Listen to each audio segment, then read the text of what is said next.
Yeah, there you go. Thank you. Yep, just like that. Thanks, man.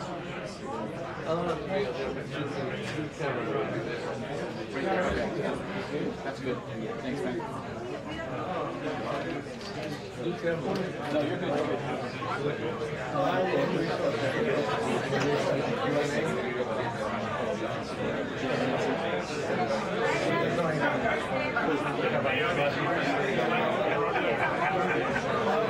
There was standing on the side of the hallway.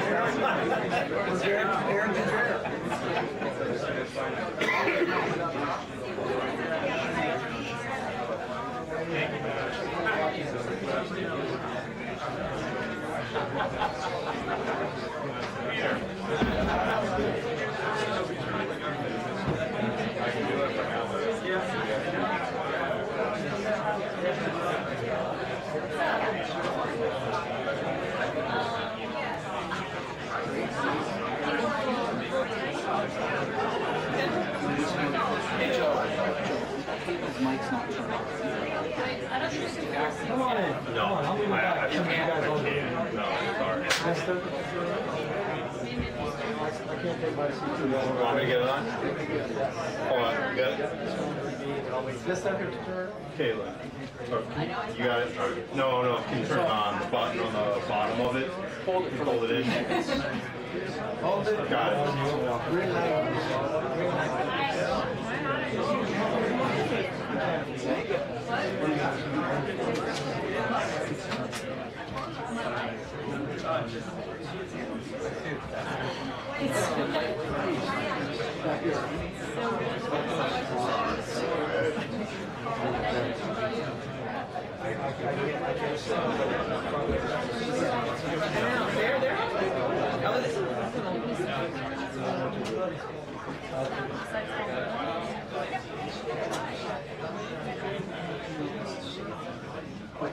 There are three big things going on here today to help get some clarity on when Karoline has to work.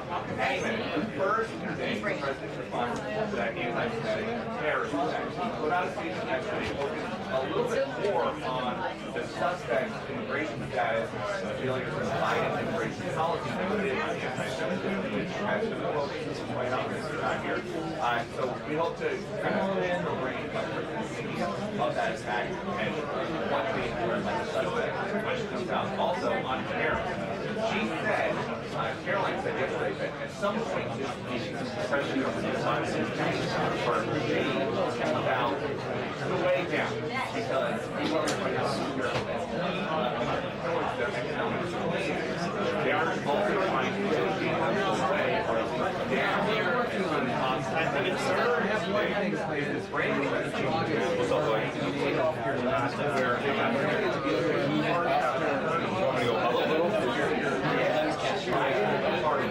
Oh, this. the booth. Hey, dude, I'm real tight. I'm like, I got very Here's one for back. I mean, that's not saying it's going to short your shoulder. You don't have to take it off. I am. You're like my colleagues, so they're our age. Now investigating. I'll love to find out. I'll send you a Are so Yeah, usually it's open. Thanks, dude. Then I'm gonna spend a weekend. So later, I think I'm as long as I got the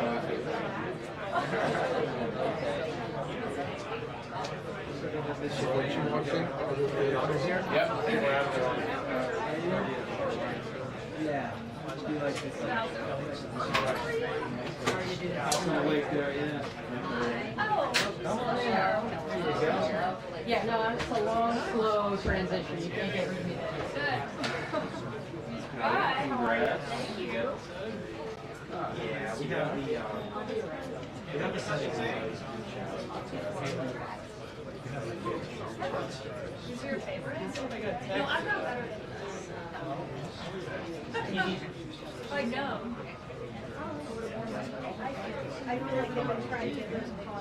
It's been a year's long process. Yes.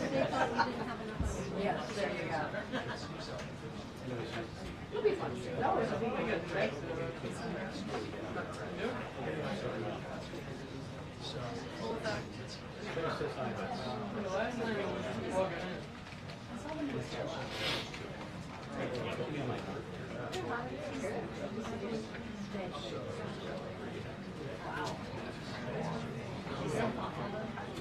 Yeah, no problem.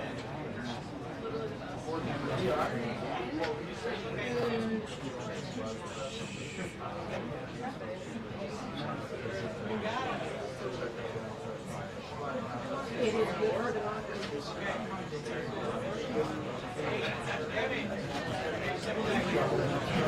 What about it? Outboard? Babies are good. 6 weeks now for baby George. Oh, okay. It's on the laptop? Yeah, so I just took like a week and a half when he was born, but I have a year to take my parental leave, so I think I'll take it when my wife goes back to work. Just longer until we have to figure out.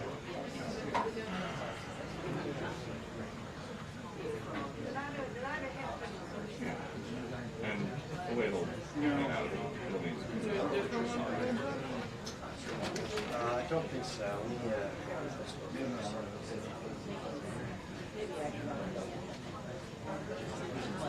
yeah.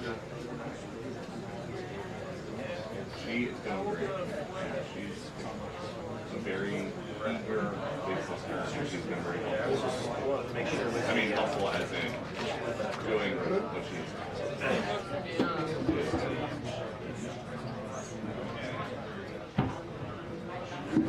like that a lot easier when the pool opened.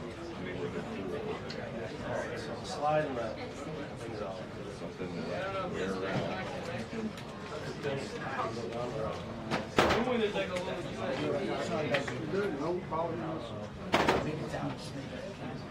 Thanks, Tim. That's perfect. Oh yeah, don't worry about it. Thank you. Just send it to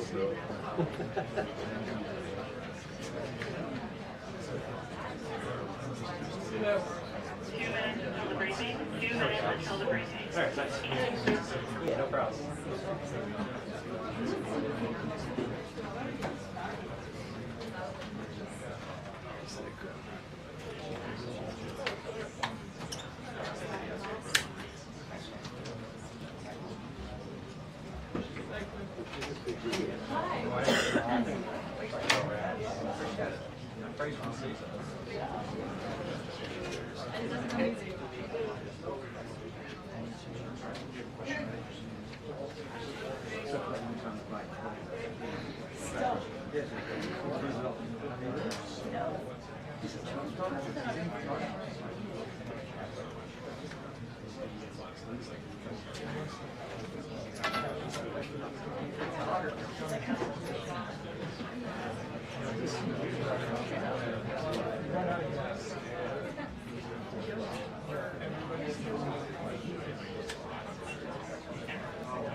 You're like, I can't spell it.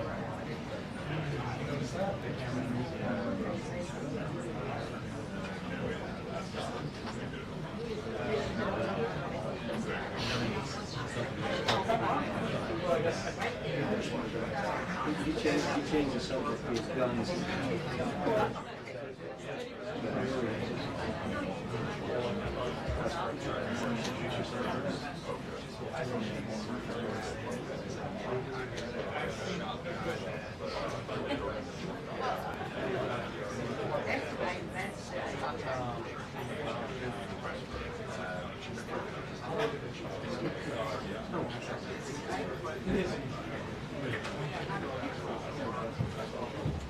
Good afternoon, everybody.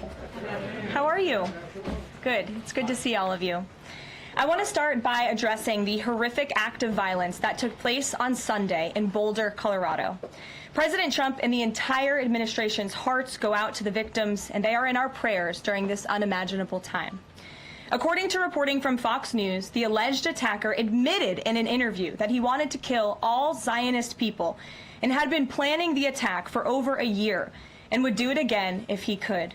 This monster used a makeshift flamethrower and Molotov cocktails to light Jewish Americans on fire in an attempt to burn them alive.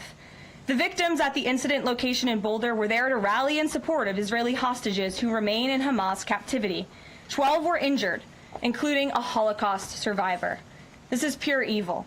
The Department of Justice has already filed federal hate crime charges against the alleged perpetrator, and he will be held accountable to the fullest extent of the law. This tragedy is a sobering reminder of the consequences of the Biden administration's failed policies. According to the Department of Homeland Security, the Boulder suspect is an Egyptian national who was in the United States illegally.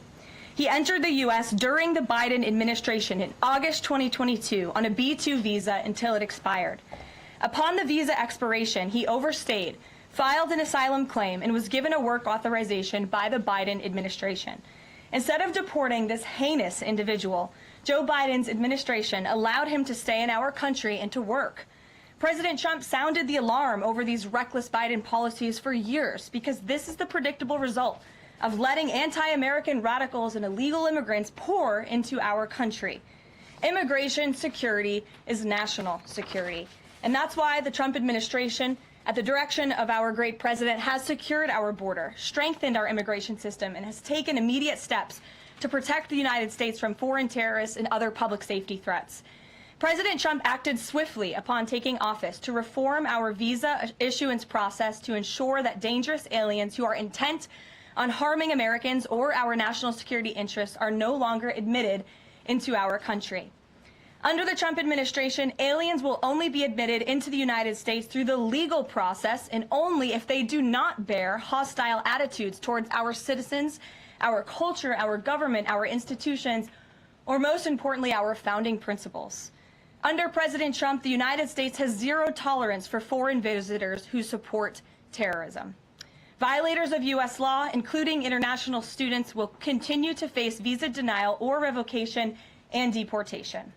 And illegal alien criminals will continue to be arrested and deported from our country. On that note, ICE and federal law enforcement partners just wrapped up a month-long surge operation arresting nearly 1,500 illegal aliens in the Commonwealth of Massachusetts. During the enhanced operation, dubbed Operation Patriot, ICE Boston and other federal law enforcement personnel focused on transnational organized crime, gangs, and dangerous illegal alien offenders throughout Mass. More than half of the nearly 1,500 illegals arrested had significant criminal convictions or charges pending against them. Here are just some of the violent illegal aliens who were removed from communities in Massachusetts during Operation Patriot. A Salvadorian national with active Interpol red notice for aggravated homicide. A Guatemalan national and registered sex offender who had pending criminal charges in Boston for 5 counts of indecent assault and battery on a person 14 or over. A Honduran national who was last arrested for rape, indecent assault, and battery of a person 14 or over. A Colombian national charged with kidnapping, aggravated rape, and indecent assault and battery on a person 14 or over. And a Guatemalan national who was convicted of murder in Boston. Also, a Brazilian national who was charged with aggravated rape of a child by force and possession of child pornography. Again, these are people who were living in the Commonwealth of Massachusetts. And lastly, a Salvadorian national whose criminal history includes charges of aggravated rape of a child by force. I don't think anybody in this room wants these types of heinous criminals in your communities. And it's thanks to this administration that they are being removed from our country. When Democrat-run jurisdictions released violent illegal alien criminals back into communities after making arrests instead of turning them over to federal immigration enforcement like they should, those Democrats are putting law-abiding Americans at risk. And these insane policies force law enforcement officials to make much more difficult arrests that put their lives, our law enforcement lives, in jeopardy. President Trump is incredibly grateful for our heroic officers on the front lines getting these violent, illegal alien invaders out of our communities. Law and order is back in America under President Trump. And on that same note, there are new crime statistics that show crime is plummeting. In fact, Politico summed it up like this. Murder rates are tumbling across the U.S. in 2025. Homicide stats are down at least 20% over last year. And we could be on course for the lowest number on record. With President Trump in charge, the days of criminals being put over victims are over. On the topic of immigration, the Washington Post just ran one of the most ridiculous headlines ever, even by their standards. And on my very first briefing several months ago, I said I would hold anyone accountable in this room. The Washington Post actually had this headline, "The Mysterious Drop in Fentanyl Seizures on the U.S.-Mexico Border." How is this mysterious? There is no mystery about why there is a decrease in fentanyl coming into the United States.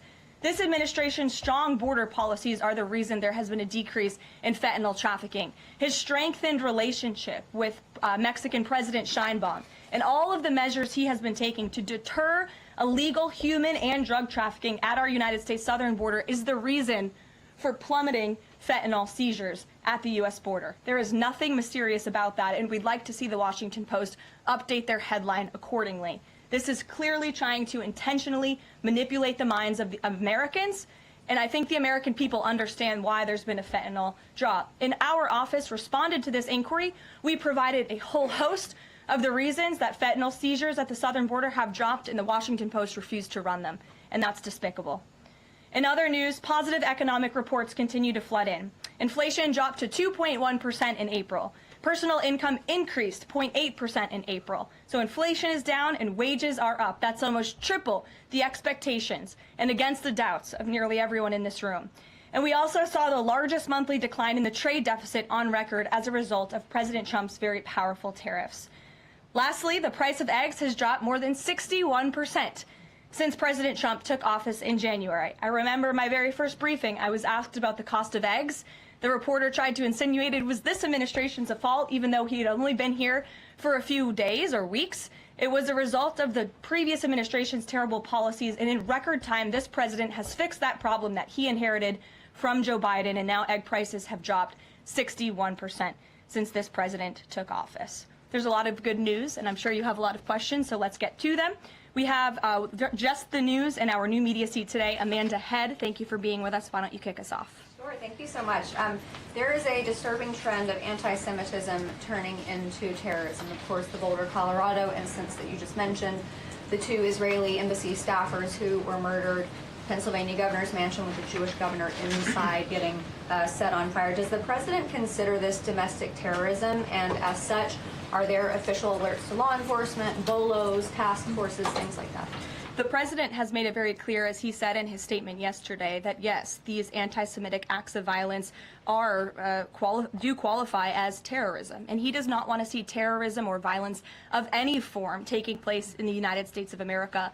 And as for specifically anti-Semitic terrorism and anti-Semitic acts of violence and those that are targeting Jewish Americans, this administration has done more to combat that violence than any administration in history. And one incident is one too many, and I think frankly that's something the previous administration was not willing to say. This president will stand up for Americans of all religions, of all faiths, of all creeds, and we will continue to look at policy measures and actions that we can take in addition to the actions that have already been taken to curb this anti-Semitic violence. And to Jewish Americans at home, across the country, this president has your back. And then on another issue, back in February, Secretary Kennedy created a commission to re-examine the childhood vaccine schedule. But there are still states outstanding like California, Connecticut, Maine that are not allowing any religious exemptions for kids not only to go to school but to participate in sports and extracurricular activities. Would the president want to see religious exemptions allowed across all 50 states? And how do you enforce that, especially with states like California that are already defying the president on the men and women's sports issue? Generally speaking, I know the president supports religious exemptions for families when it comes to vaccinations. As for the instances in those specific states, I'll have the administration and the White House look into it and see what executive action, if any, we can take on that front. Thank you. Kelly. Good afternoon. We're now we're in hurricane season, and obviously there is great concern every year about the potential for that. Can you speak to how the president is planning to have the level of support, should it be needed, to be as it has been with a reduction in the workforce? And is he still comfortable with Administrator Richardson, who had talked, whether joking or not, about not being aware of a hurricane season for this country? What is the president's level of briefings on what may be required? If you could give us kind of an overall update on that. Sure. Well, of course, we know that we are into hurricane season now, and I know FEMA is taking this seriously, contrary to some of the reporting we have seen based on jokes that were made and leaks from meetings. But Secretary Kristi Noem and the FEMA leadership are all over this. They are committed to ensuring that federal resources and tax dollars are there for Americans in need, and the president continues to review requests for emergency aid and carefully considering them.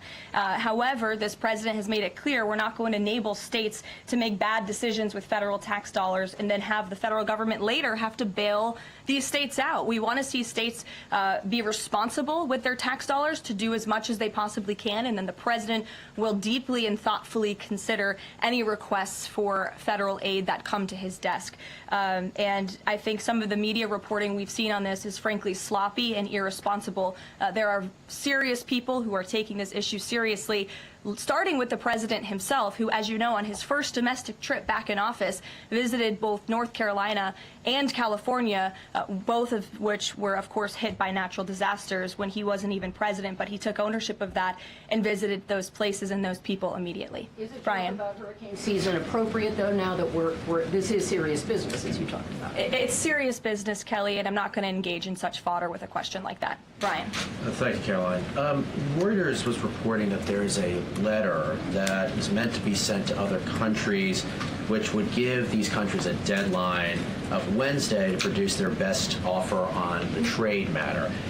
Why does the administration feel the need to send this letter? And I have one more follow-up on trade. Sure. I can confirm the merits and the content of the letter. USTR sent this letter to all of our trading partners just to give them a friendly reminder that the deadline is coming up. And they are in talks. Ambassador Greer, Secretary Bessent, Secretary Lutnick are in talks with many of our key trading partners around the globe. As you know, Brian, I know the Wall Street Journal has covered this quite heavily.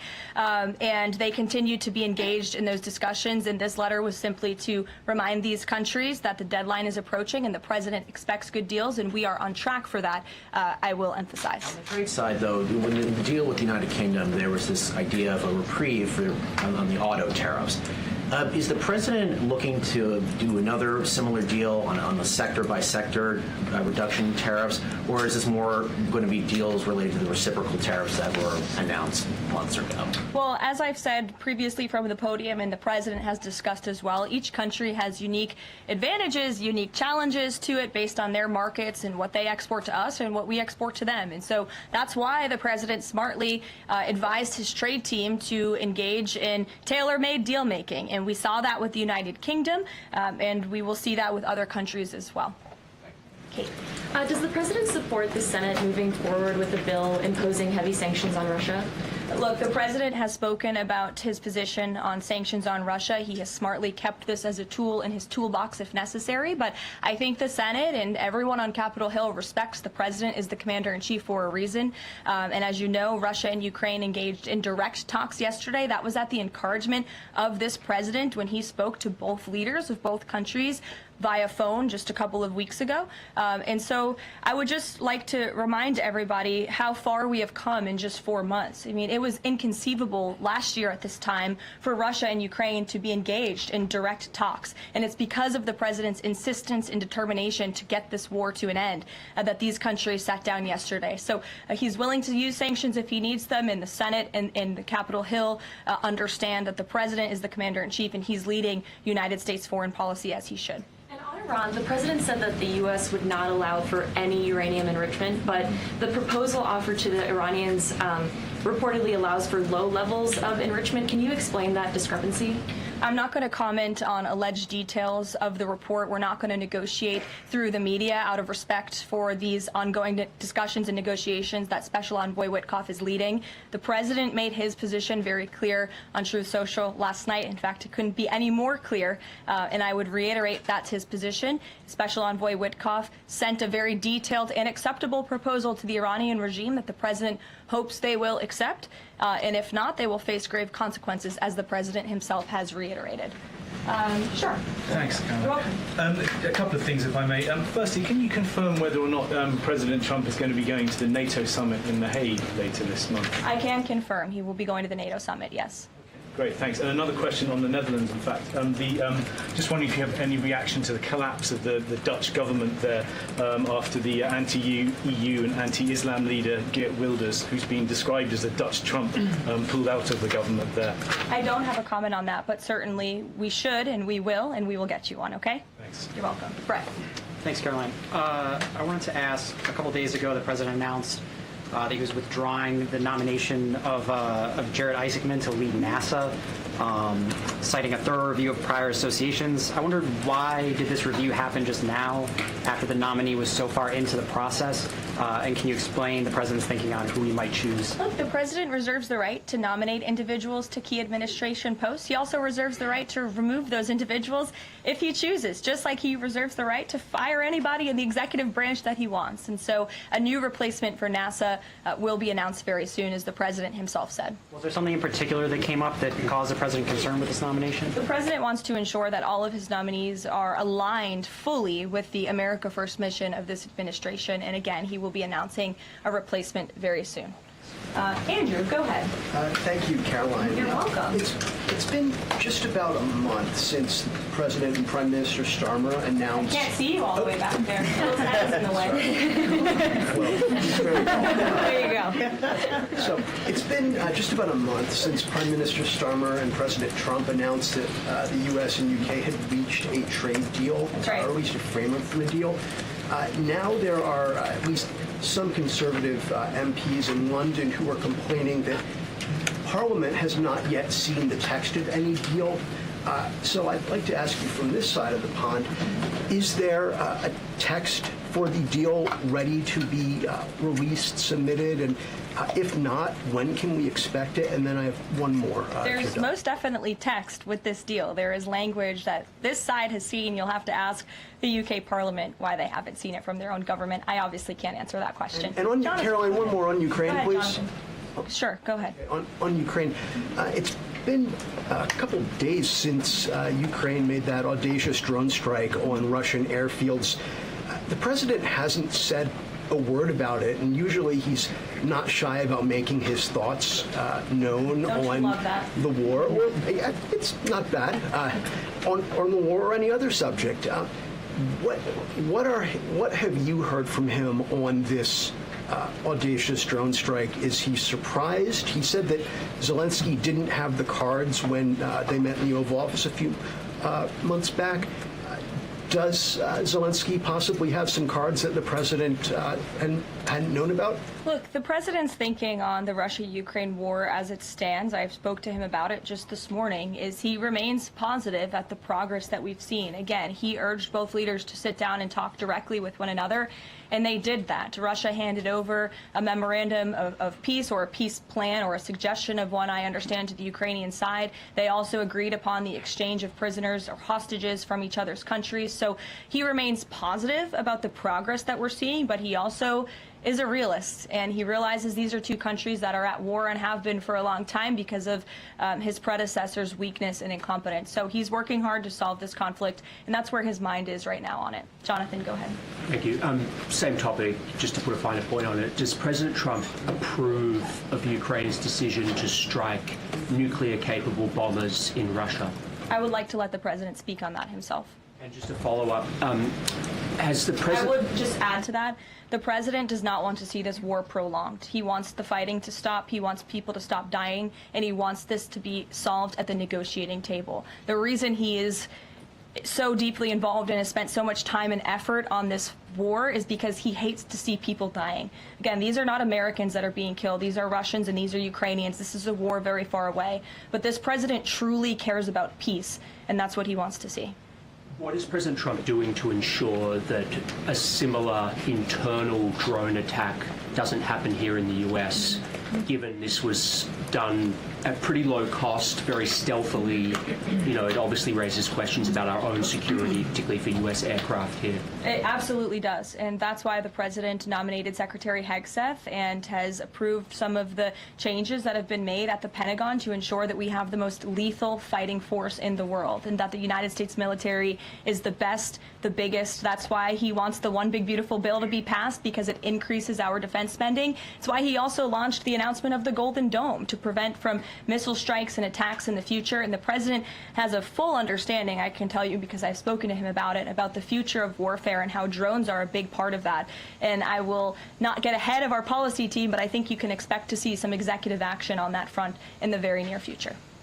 Caitlin. Two questions for you as well. On the Big Beautiful Bill, you said recently that it is, quote, blatantly wrong to say that it adds to the deficit. You essentially said that an estimate from the Congressional Budget Office and other scorekeepers you believe are wrong. But Republicans like Ron Johnson and Rand Paul disagree. They are saying that it will add to the deficit. That is their concern. Is the White House's position that those two Republican senators are, quote, blatantly wrong? It is. Those senators, it's not news that they disagree with this president on policy, and the president has vocally called them out for it and for their not having their facts together. I would add the Congressional Budget Office has been historically wrong. In fact, they predicted the Trump tax cuts from the president's first term in 2017. Their prediction was wrong by $500 billion. Those tax cuts had nearly $500 billion more of revenue than the Congressional Budget Office scored.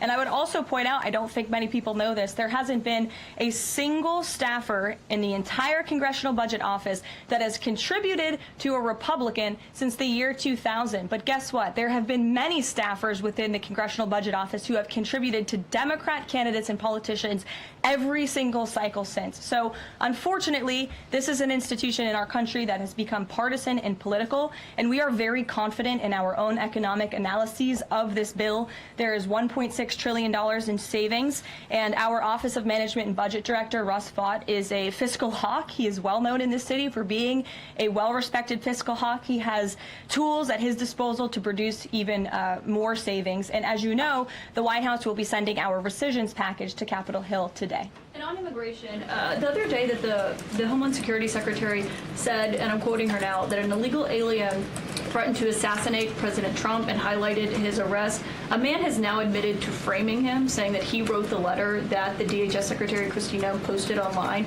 Last I checked before I came into the room, that post was still up from DHS. Does the White House expect them to issue a clarification or a correction on that We front? can ask the Department of Homeland Security and get back to you.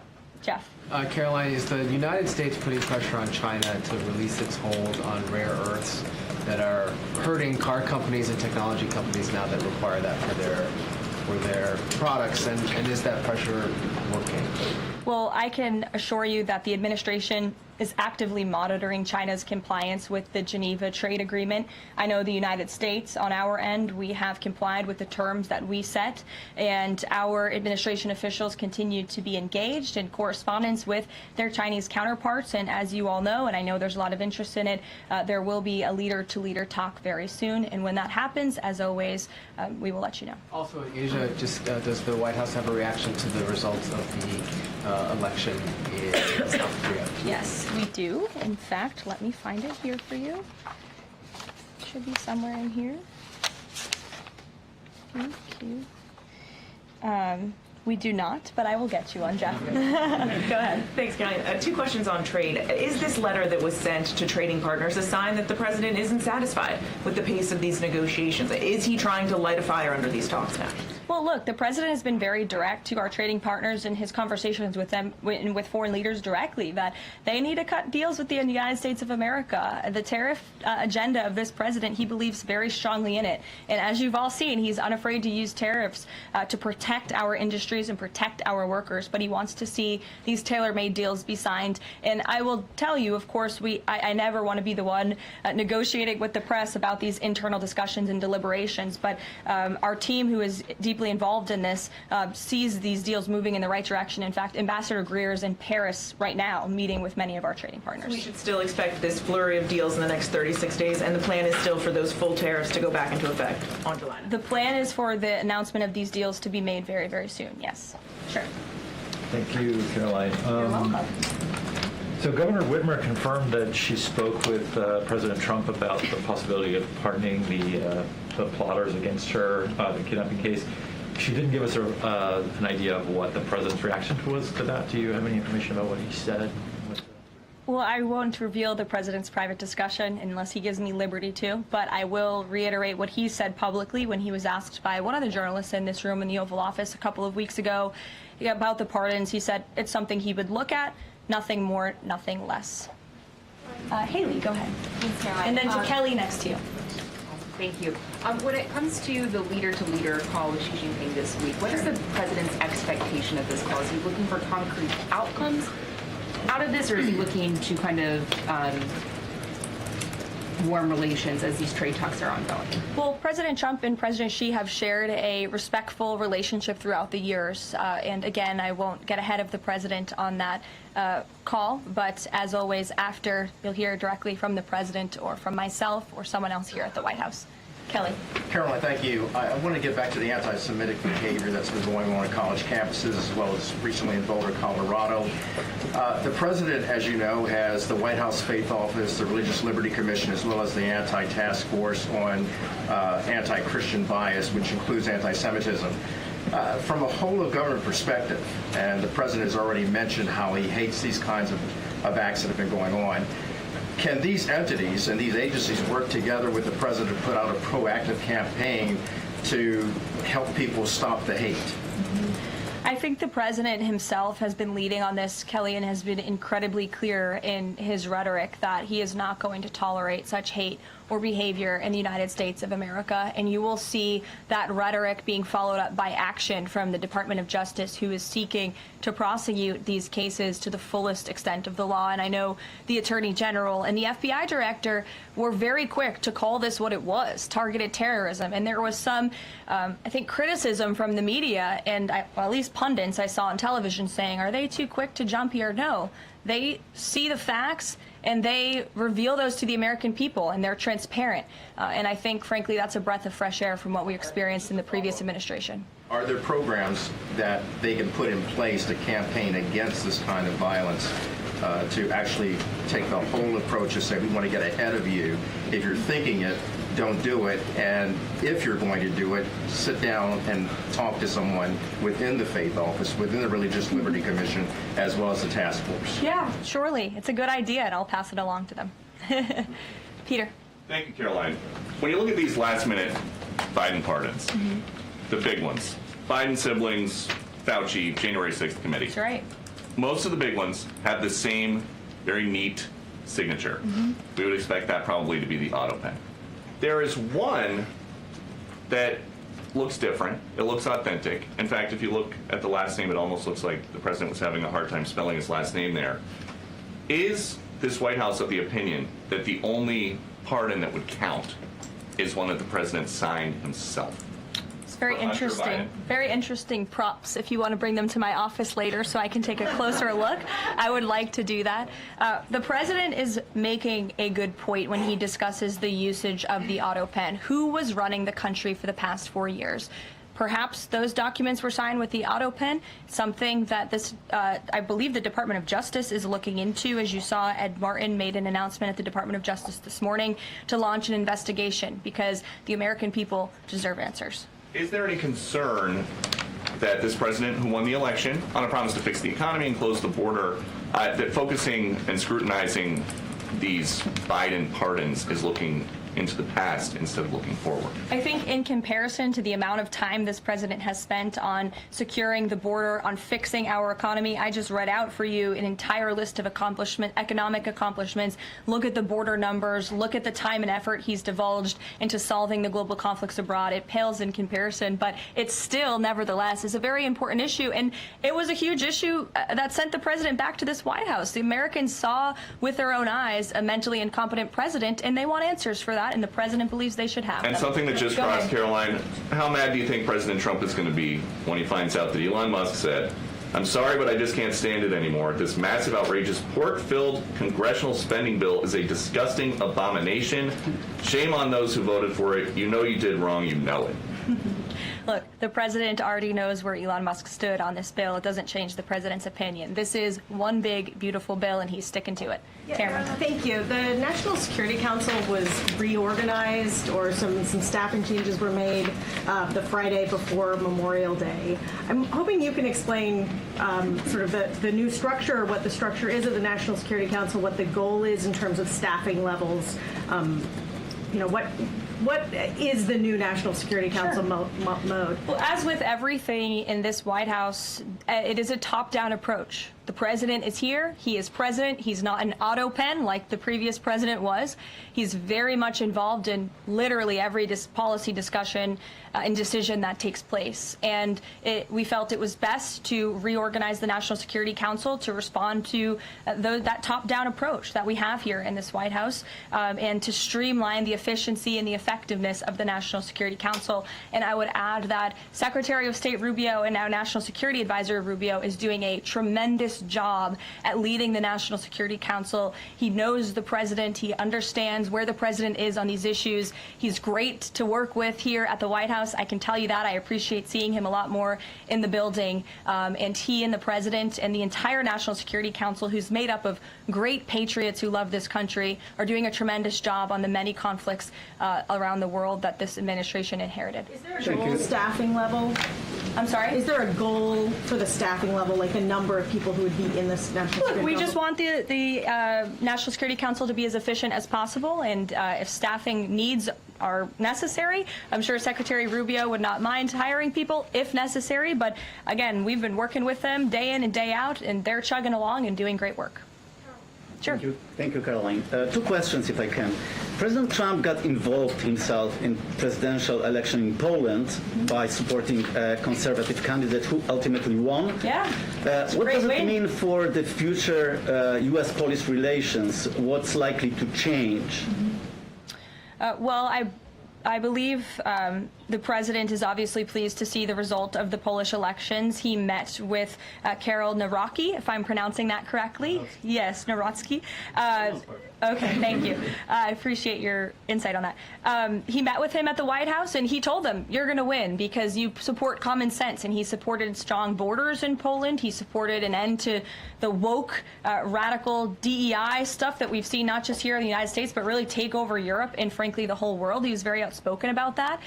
And I was reading the reports about how the Polish people felt about this man, and they felt like he was putting the needs of Poland first. And that's a very refreshing feeling, one that we know very well here in the United States of America. So, as you know, the United States and Poland have always had a very deep and strong relationship, friendship. They're a great ally, and I know the president continues to look forward to working with them. We have one more on Ukrainian drone attack on Russia. Was President Trump informed in advance by Ukraine that the attack is coming? He was not. Carrie. Caroline, so just want to go back to the issue on the anti-Christian bias as well as issues on anti-Semitic issues. Senator Grassley just put out a report saying that the FBI files have shown that the Catholic group targeting was way more prevalent within the FBI during the Biden era than was previously shown, as far as former FBI Director Christopher Wray was putting out there during congressional testimony.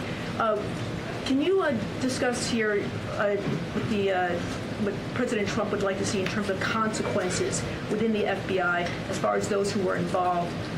Also, the second question, if the DOJ finds that the auto pen was used by President Biden, should those actions that were used with the auto pen, should they be null and void? I'm not going to get ahead of the Department of Justice's investigation into the usage of the auto pen. And again, the question is not, was the auto pen used? It's whether or not the President of the United States knew it was being used, and if not, who was using it in his name, which is clearly illegal behavior. Deanna. Thanks, Caroline. One on foreign policy, one domestic, if I can. Sure. On foreign, just speaking to the president's Truth Social post about Iran recently, saying that there will be no uranium enrichment. Is he saying that that's a red line for him, or no? I already answered this question. The president's been very clear about where he stands on that. Okay, and then on domestic, there's a report that Laura Loomer met with the vice president today. Can you speak to her relationship with the administration and if she's informally advising in any way? She is not. I do know she met with the vice president. As for what was discussed in that meeting, I would defer you to his team. Thanks, Caroline. I have one question on anti-Semitism, one question on China. So for years, radical leftists and Islamists have been calling for to so-called globalize the Intifada. Do you believe this is a call for violence against Jews? And do you think these attacks on Jews around our country is what globalizing the Intifada looks like? I don't want to speak to the merits of those claims without looking into them, but as I said, any violence against Jewish Americans will be prosecuted to the fullest extent of the law. Absolutely. And also, Secretary of State Rubio made an announcement saying he'll be revoking visas of certain Chinese students, including those with connections to the Chinese Communist Party. Does that include sons and daughters of politicians, presidents, and chairmen? Again, Secretary of State Rubio has the right to revoke visas, and he made the announcement that the State Department will begin to aggressively revoke those visas of Chinese students who are in our country, namely those with Chinese Communist Party ties, or those who could be a threat to our national security and the interests of the United States. Should both of you, go ahead and then back to you. Thank you. There are now reports that Israeli forces are firing on Palestinians trying to get aid from the Gaza Humanitarian Foundation. Up to 20 people, according to the Red Cross, have arrived to the hospital that they've set up with gunshot wounds, have died from them. Is this administration aware of these? And I mean, what is being done to address this situation? The administration is aware of those reports, and we are currently looking into the veracity of them because, unfortunately, unlike some in the media, we don't take the word of Hamas with total truth. We like to look into it when they speak. Unlike the BBC, who had multiple headlines, they wrote, Israeli tank kills 26, Israeli tank kills 21, Israeli gunfire kills 31, Red Cross says 21 people were killed in an aid incident, and then, oh wait, they had to correct and take down their entire story, saying we reviewed the footage and couldn't find any evidence of anything. Oh. Okay, so we're going to look into reports before we confirm them from this podium or before we take action, and I suggest that journalists who actually care about truth do the same to reduce the amount of misinformation that's going around the globe on this front. John. About the change in the leadership of the organization, what does that mean going forward, and why so early on is this happening? What organization? The Gaza Humanitarian Foundation. Well, look, this was a creative idea that the president called for to get aid into the region. These people were desperate and starving, and the president didn't like seeing imagery of that, and he wanted to ensure that aid was brought in with the approval of Israel for understandable reasons. We will never forget the brutal attack on October 7th. And again, this is something that the previous administration was unwilling to put the time and effort into doing. John. Thanks a lot, Caroline. I want to bring it back to the way you began your briefing, talking about the president's mass deportation program and his priorities. 40% of crop farm workers in the U.S. are undocumented, and that's according to the Agriculture Department. Do they have a carve-out in terms of the president's mass deportation program? The president and the Trump administration have been very clear. If you are in the country illegally, you are subject to deportation. Is there any concern that, given that large number, if that number is correct, 40% of crop farm workers being undocumented, that could impact the food supply here in America if those individuals that obviously help pick crops all across the country are deported en masse? Again, this administration is focused on deporting individuals who are in our country illegally. It's something we have to do. We cannot allow the previous administration's invasion of our country of illegal immigrants to continue. We just can't have it. And this is a law and order president. As for our farmers and their concerns, they have a president who has their backs and listens to their concerns and hears them. But we also have a legal pathway to come to this country and work specifically for agricultural work. So there's a legal way to do it, and we encourage that legal pathway, and we're currently working on strengthening our legal immigration system for that reason. Sure.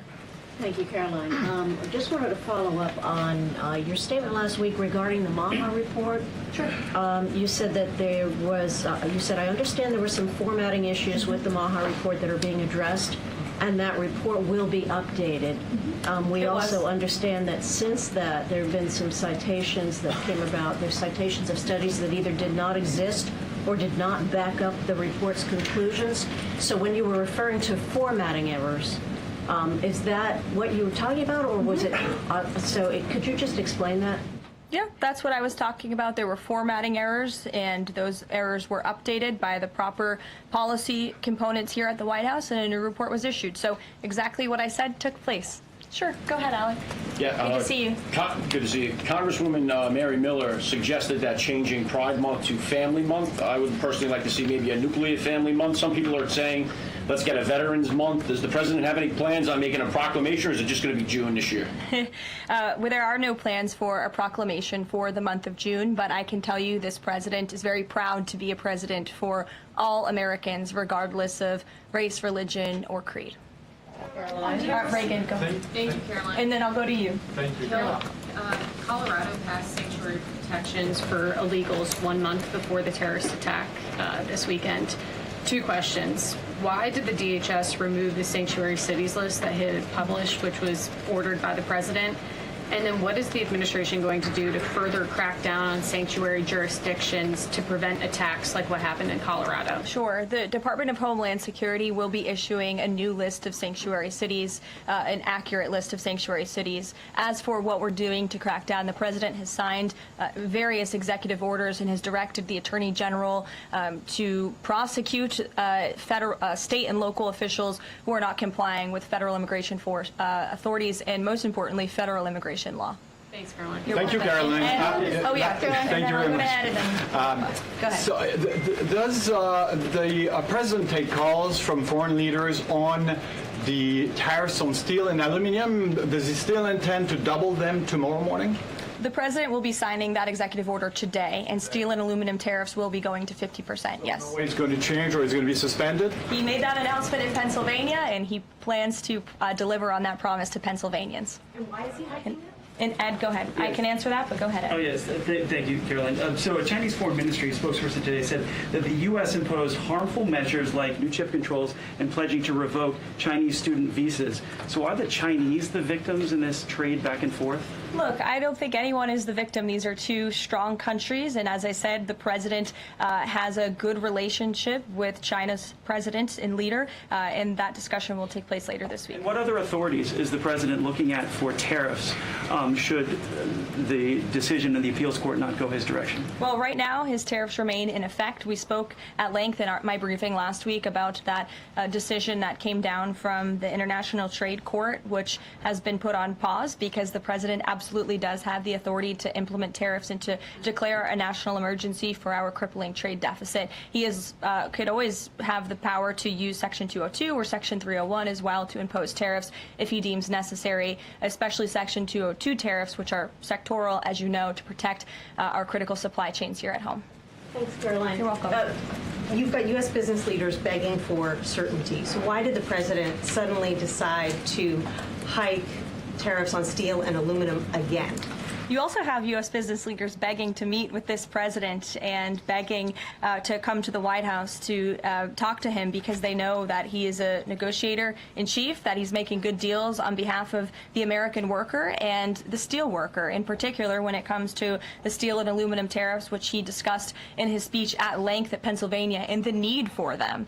And I would just add, I was at that speech on Friday with the president, and there were 2,000 steel workers and their families in the room. many of them wearing their hard hats. I spoke to one backstage who said this is the greatest thing that has happened for that community in Pittsburgh, Pennsylvania in 60 years, because this is a president who doesn't just talk the talk, he walks the walk too, and he's delivering on his promises to bolster our steel and aluminum industries in this country and to protect those jobs. If not for this president, that steel plant in Pittsburgh, Pennsylvania would have closed. Those jobs would have been lost. And the president saved that company, he saved those jobs, and he's saving that community. And that's the intention of the steel tariffs, which he will sign later this afternoon.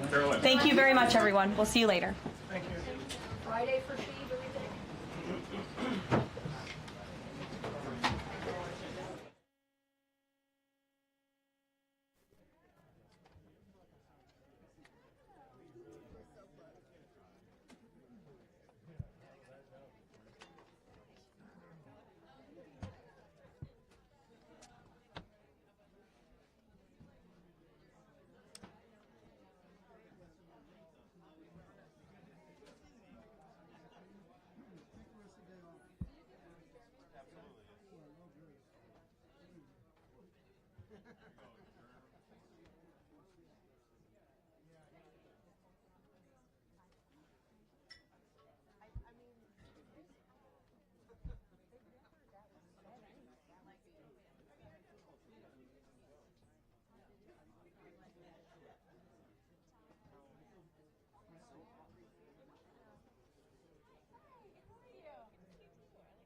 Hi, guys.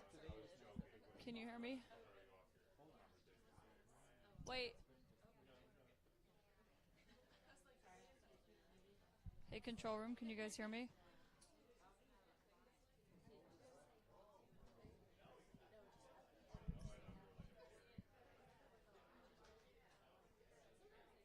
I'm not hearing control room.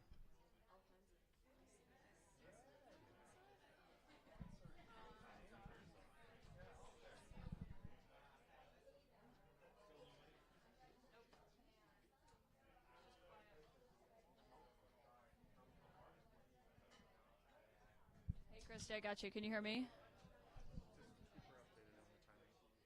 She's not hearing me, but she said it's on her end.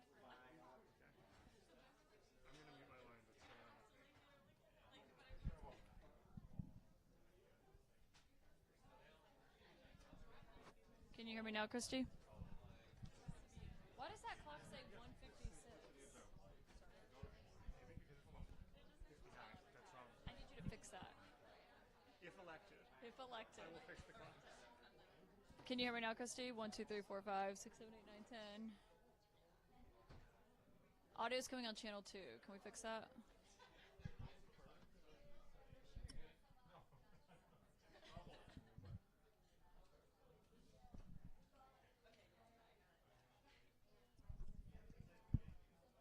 Okay, but Christy, you got to talk to the producers. They're like 100 feet away from me. Audio's on the wrong channel. Can you fix the audio? Okay, they can hear me now. Do you guys have this out ready?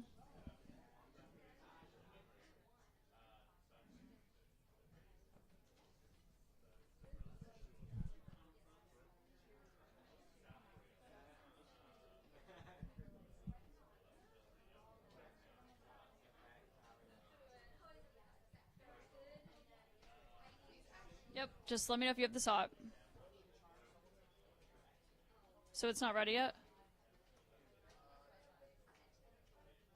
When are you coming to us?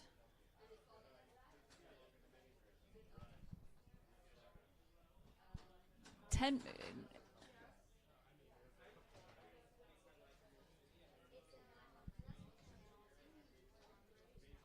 we talking to them?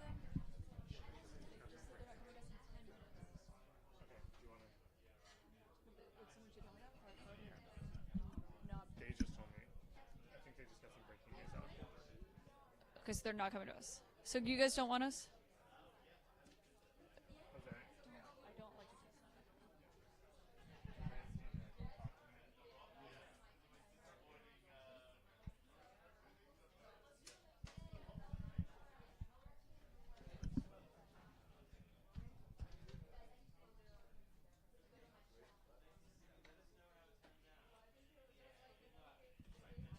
No, we needed any guidance.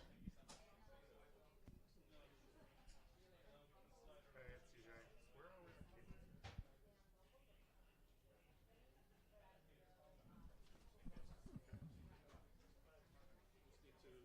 Just need to get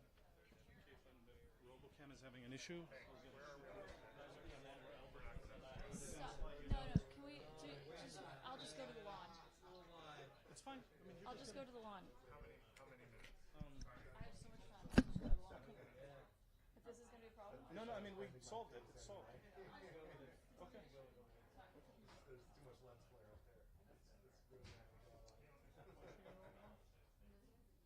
Just gonna move to.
mobilized. We're fighting to free every detained worker. We're warning every politician, stand with workers or get out of the way. When the neighbors stood in those streets yelling, let them go, that was real power. That's the San Diego that we should all join, not fear, but solidarity. Thank you.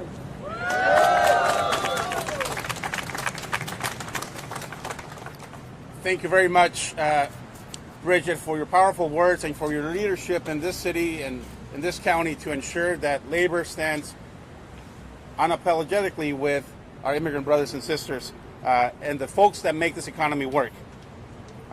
I am proud to introduce now a tremendous faith leader that has been standing with workers for many, many years, Reverend Maria Santa Cruz from the Evangelical Lutheran Church.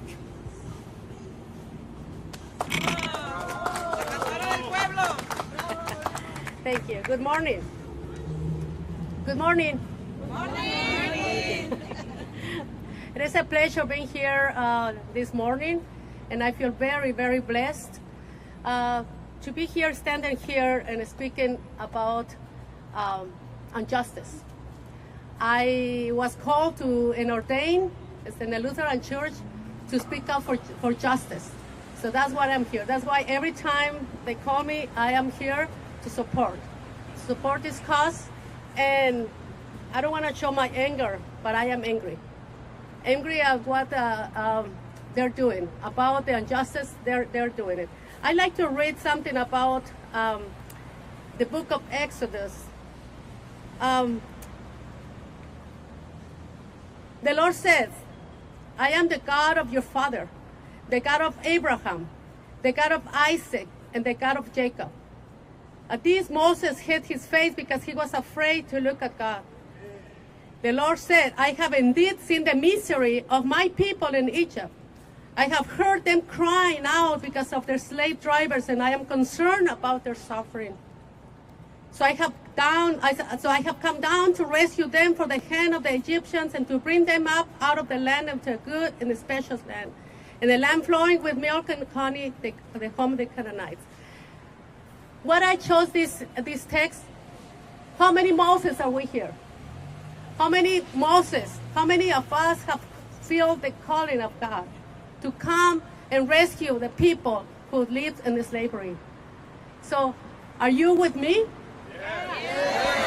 Yes. So we are called to speak for those who cannot.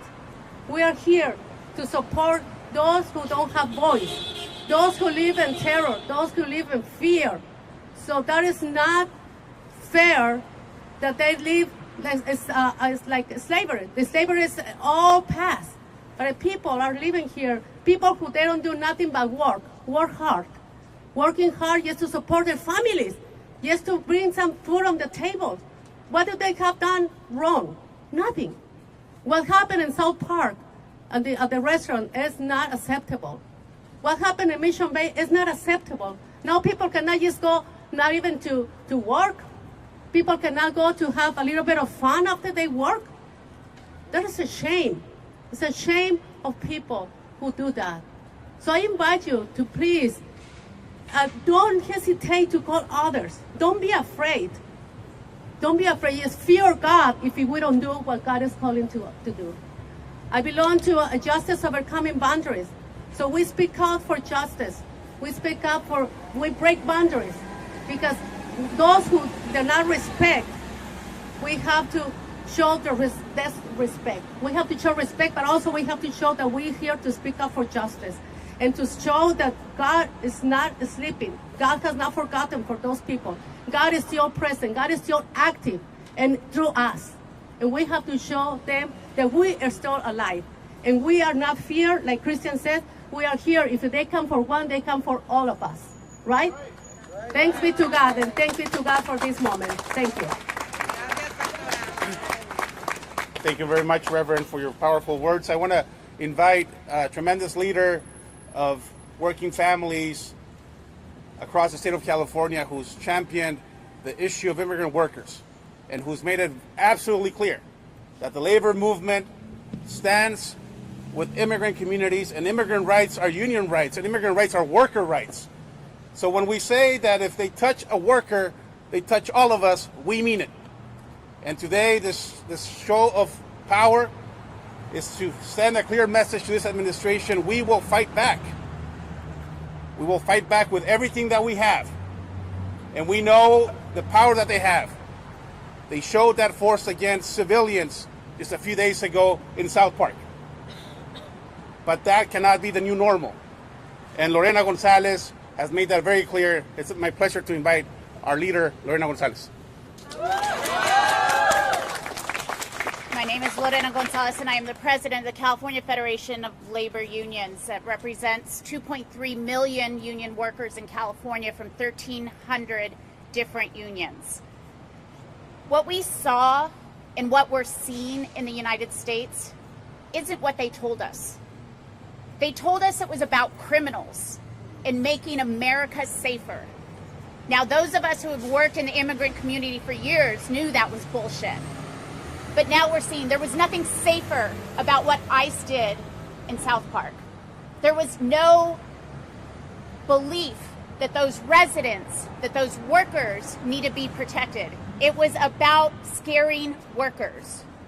I'm old enough to remember when my father came to this country, invited, although without a lot of, invited to do hard work, if you will. And in those days, we knew that it was always dangerous, that a grower, if he decided at the end of season that he didn't want his workers anymore and didn't want to pay them their last paycheck, would just call La Migra. They would just call Border Patrol and have them deported.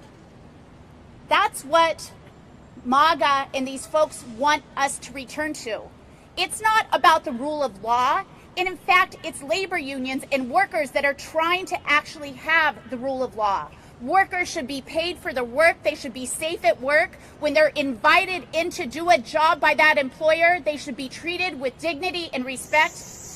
And it is being clear, it is being made clear to these workers by this administration that they best not ever complain, that they best not out themselves in the least bit, that they best not tell their employer no, because they will go into workplaces and drag out folks who all they are doing is making a living for their family.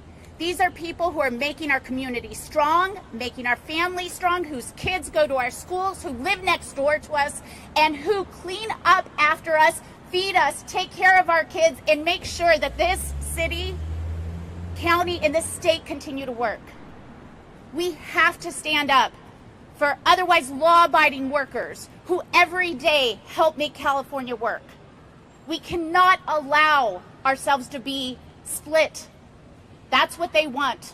They want to split up workers and point to somebody and say it's their fault. It's not their fault. It's corporations' fault. It's employers' fault. It's this administration's fault. It is not the fault of immigrant, hardworking workers. And all I can say is we're not going to be shut down or shut up. That's what this administration wants. You see it on social media. You see it in their comments in the press. They want to scare us into silence, those of us who advocate for workers, those of us who advocate for immigrants. But we will not be shut up. We will continue to stand shoulder to shoulder. That's what the labor movement is about, and we will fight to protect every brother and sister who works for a living here in California. Thank you.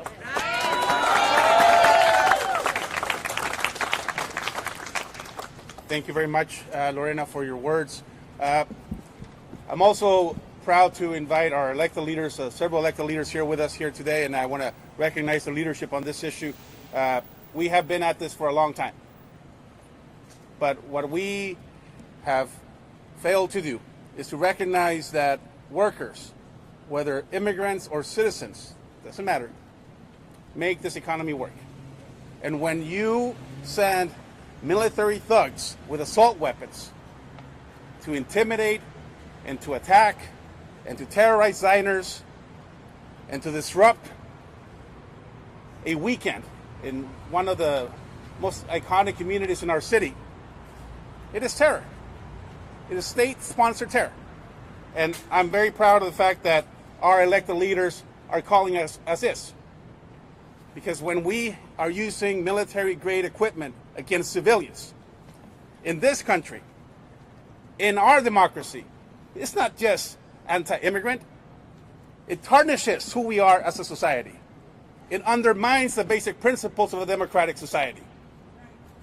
And if we allow this to be the new norm, and if we are not able to call out this regime for its fascist attacks against our people, then we are losing who we are as a people and as a society.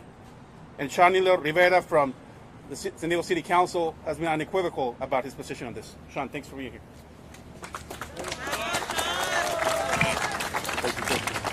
Good morning, everyone. Good morning. Again, my name is Shanilo Rivera. I'm very proud to represent San Diego City Council District 9.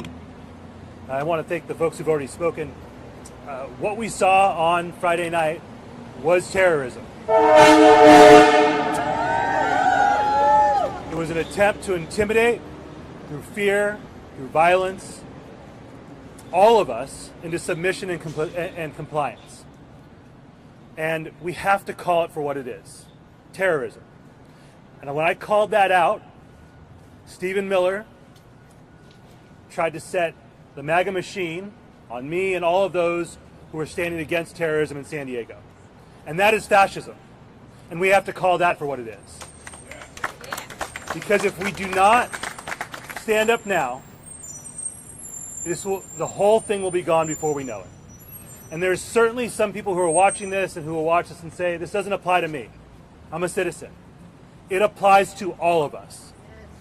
They did not care who was sitting there at that restaurant that night. They did not care who was on those streets. It is not about citizenship. It is about power and authority and dominance. And their dominance over us so that they can continue to make millions and billions on their backs and on our backs while we suffer. And we will not stand for that. Will we stand for that? No! Will we fight back? Yes! We are going to win this fight because we are on the right side of history. But it is not going to be easy, and it's super important that everyone understands terrorism did not start on Friday night. My district and my constituents have been subjected to this terror since the day Donald Trump stepped into office. Fathers ripped out of their cars, dropping their kids off for school. People ripped out of these courtrooms while they were following the legal process. This is not about law and order. This is about power and dominance, and we will not succumb to their attacks. So, to make it 100% clear to Donald Trump and Stephen Miller and Elon Musk and everyone else who thinks that we will fold, will we back down? No! Will we back down? No! Are we going to stop? No! Are we going to fight back? Yes! Are we going to win? Yes! Thank you.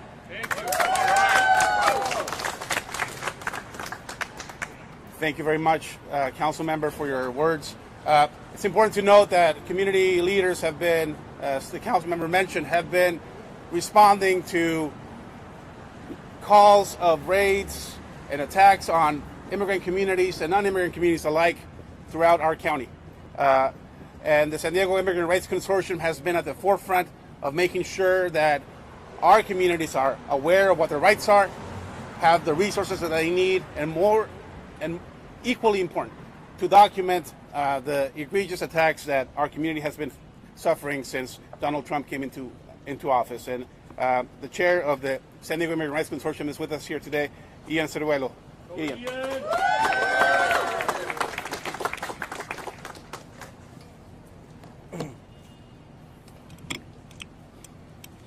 Good morning to everyone. My name is Ian Ceruelo. I'm with the Asia Pacific American Labor Alliance and also the chair of the San Diego Immigrant Rights Consortium, or SDIRC. SDIRC, we are a coalition of more than 50 organizations here in San Diego. And we are here before you today to show our anger, our community's anger of the reckless actions of DHS in terrorizing our communities. We strongly condemn the violent and disproportionate use of force by Homeland Security Investigation and U.S. Immigration and Customs Enforcement. in the workplace raid that occurred recently, it was clear that the actions of the federal government is meant to terrorize our communities. In response to the spontaneous protest by community members, many of whom were local residents, federal agents escalated the situation by deploying military-grade flashbang and stun grenades.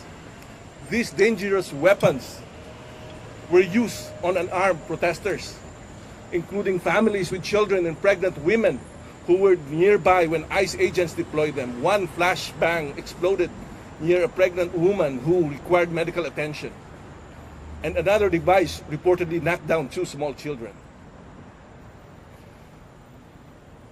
The agents' aggressive presence, heavily armed and stationed in front of elementary school with children still present, created an atmosphere of fear and intimidation in a residential neighborhood. The scale of militarization and the violent tactics deployed are in direct violation of our fundamental constitutional right to peacefully assemble and express dissent. These actions not only defy the values of our democracy, but also violate international standards that require new enforcement actions to be necessary and proportionate, yet the agents' use of force in this context was neither. It was an assault on the dignity and safety of our communities, of immigrants, of protesters, of workers. It was intended to silence the voices of our community. The ICE operation is part of a larger, deeply troubling pattern of militarization across our border communities, with a mission to tear families. This erodes trust, endangers lives, and treats communities like war zones instead of places where people live, where people work, where people raise families. We reject this approach entirely. Our communities deserve safety, respect, and dignity. SDIRC is in solidarity with labor, and we will fight side by side with all workers in our communities. Stop deporting our workers! Stop deporting workers! Stop deporting workers! Stop deporting our workers! Stop deporting our workers! Stop terrorizing our communities! Stop terrorizing our communities! Stop Terrorizing our communities! Stop terrorizing our communities! Thank you so much. Thank you, Sean. And the American Friends Service Committee has been at the forefront for many years in this region, documenting the abuses against our communities and our residents. It's important to note that this didn't start in South Park last week. It's been an ongoing pattern of militarization of our communities, of the border region, and now the evil phase of militarization has come to a nearby neighborhood. And we want to put an end to it. And we will put an end to it. The American Friends Service Committee, under the leadership of Pedro Rios, has been at the forefront of documenting these abuses. And he was actually there when ICE agents deployed military-grade arms against civilians. Pedro, thanks for being here.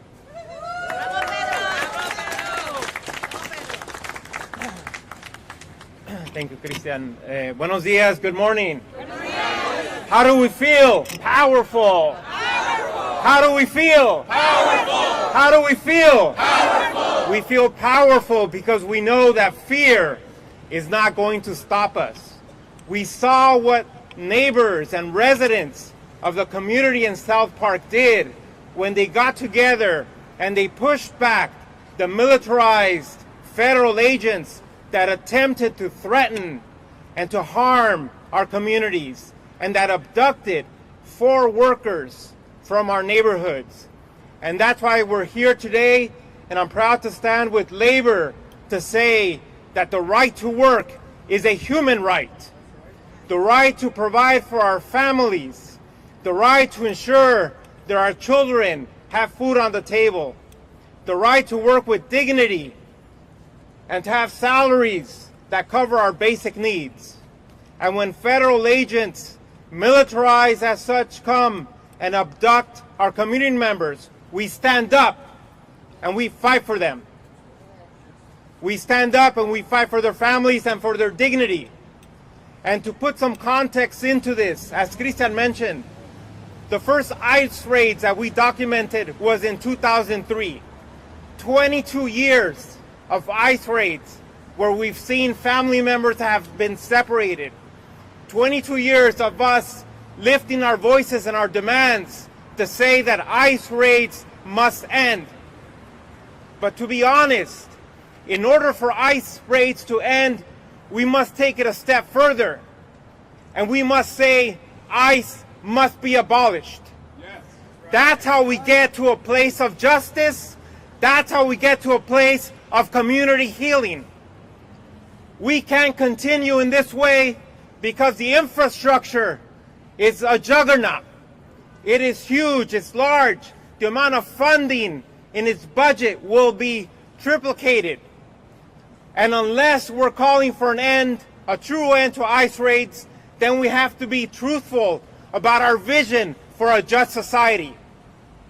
And I challenge all of us here to take that step and to say a vision is abolishing the state-sponsored agencies that are creating so much harm to our communities. When you stand with children who have had their fathers incarcerated, abducted, and disappeared, it's not only disheartening, but it really places a hollow feeling in your soul. And we can no longer tolerate that.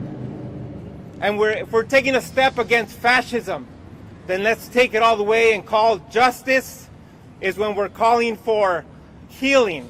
And we can't have healing unless we have a vision that really establishes equality and equity for all and upholding our basic human rights, which is the right to work and sustain our families. Thank you, everyone.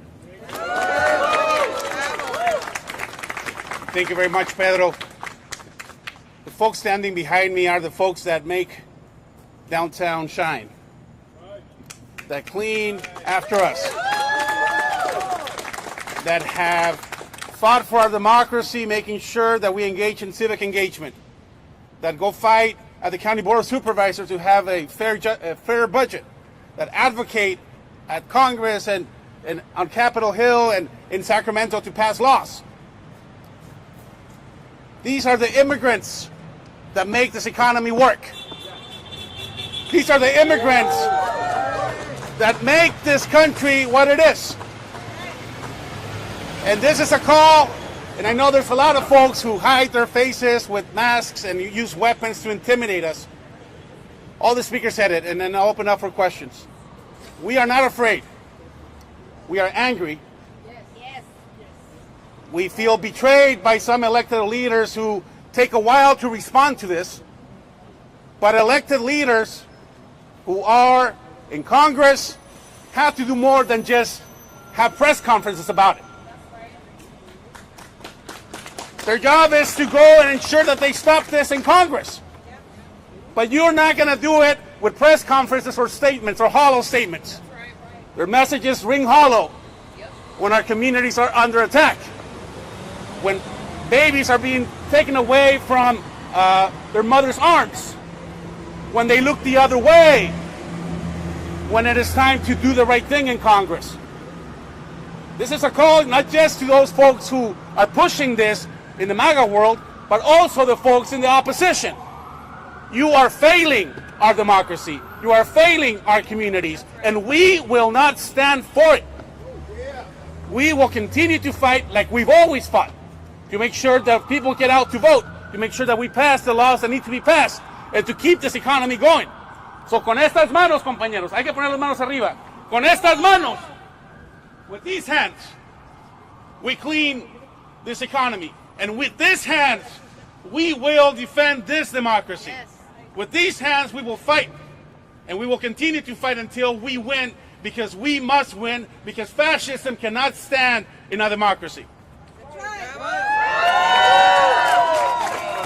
Happy to answer any questions. We're open to one-on-one interviews. Yes. The application for the search warrant for the Operation South Park alleges that the owner was abusing employees between 12 hours without any breaks and essentially verbally abusing them. Well, look, wage theft is a real issue, and I'm not exactly sure what happened in that particular establishment. I can't speak to it. But if the premise of using soldiers with assault weapons is to protect workers from wage theft or exploitation, then what kind of outside world do we live in? If anything, should have the Department of Labor, the Labor Commissioner, conduct an investigation, lean on our local Office of Labor Standards that we have in our county and our city. We have mechanisms to ensure, we have a lot of organizations here to ensure that workers who are exploited, and again, I'm not sure what's happening in that particular establishment, but if the premise and the justification to use military-grade equipment to deploy soldiers who hit their masks, who hit their faces with masks, is to protect workers from wage theft or exploitation, it is one of the most outrageous and ridiculous justifications to use the kind of military tactics that were used against civilians. It is shameful. They did find, though, that almost 50% of the workers there, they falsified paperwork before they went in. Look, again, I'm not going to comment. I don't know what's happening in that particular establishment, but we have to come to terms with our own hypocrisy in this society. And until we do that, we're not going to be able to address the real issues here. It's no myth that this country has grown dependent on undocumented workers for decades. It's the reason why both Democrats and Republicans have agreed to not pass a pathway to citizenship. Because they feel that if we keep workers terrorized and hanging by a thread, that they're easy to exploit. So companies are making a profit, a whole lot of money, on the backs of workers. These are the folks that the lunch that we're going to have later today was picked by undocumented workers. And it's no secret, it's no myth. So until we come as a society to terms with our own hypocrisy, and until we stop using this notion that somehow working is a crime, that somehow washing our dishes after we have dinner is a crime, that somehow ordering food from a waiter is a crime, until we come to terms with that and deal with our own hypocrisy that this economy has been built on the backs of hard-working immigrants, and now we unleash soldiers to attack them, it is hypocrisy to the cruelest of stages. So I think this premise, and I want to just put an end to it, this premise that somehow workers are committing crimes because they're working, it is outrageous. It is outrageous. I just want to call attention to something. Everything the Christian said, and then falsifying documents. They sent masked, armed troops into a neighborhood with high-grade military weapons for fake papers. The suspicion of fake papers. That is crazy. That is terrorism and that is fascism. So the idea that suspecting someone of using fake documents, are those documents going to kill someone? Are those documents going to make somebody die? Absolutely not. We cannot stand for that. And if they had half the interest in ensuring the documents were real that they did for the billionaires who are cheating on their taxes, as they did for the workers who are making our economy run, this whole entire country would be better off for it. So do not pretend for a second. Nobody here should fall for that. It is a lie. It is an absolute deceptive tactic to distract from the fact that they're trying to terrorize communities. That is absolute and utter bullshit. Look, the solution is clear, and it has been clear for many, many decades. We've offered in 2006, almost 25 years ago, is that right? Is my math right? 20 years ago? A long time ago.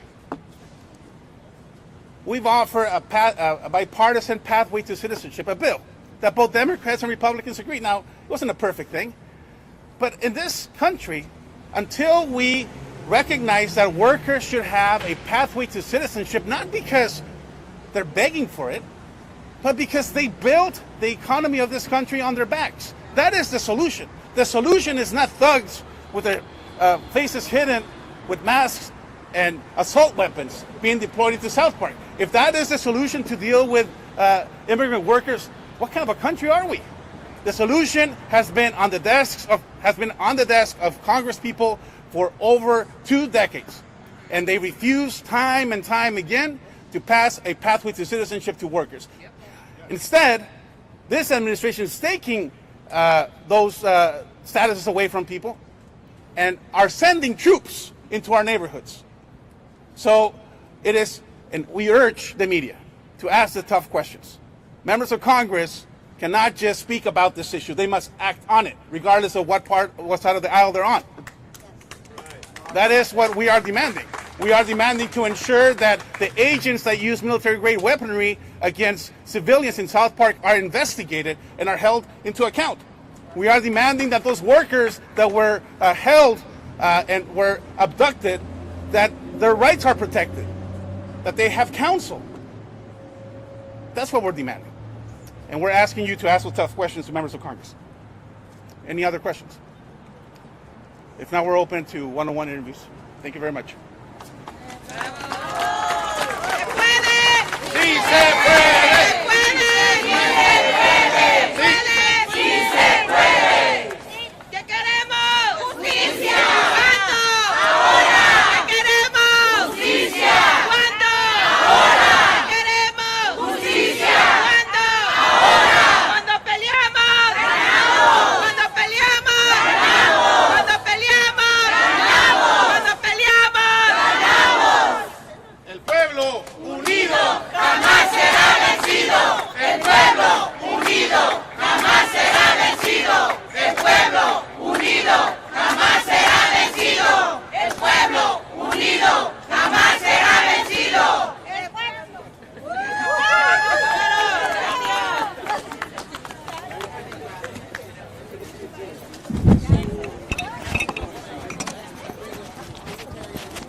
Hi, I'm Laura with Channel 10, ABC. Can I put you inside for one-on-one, please?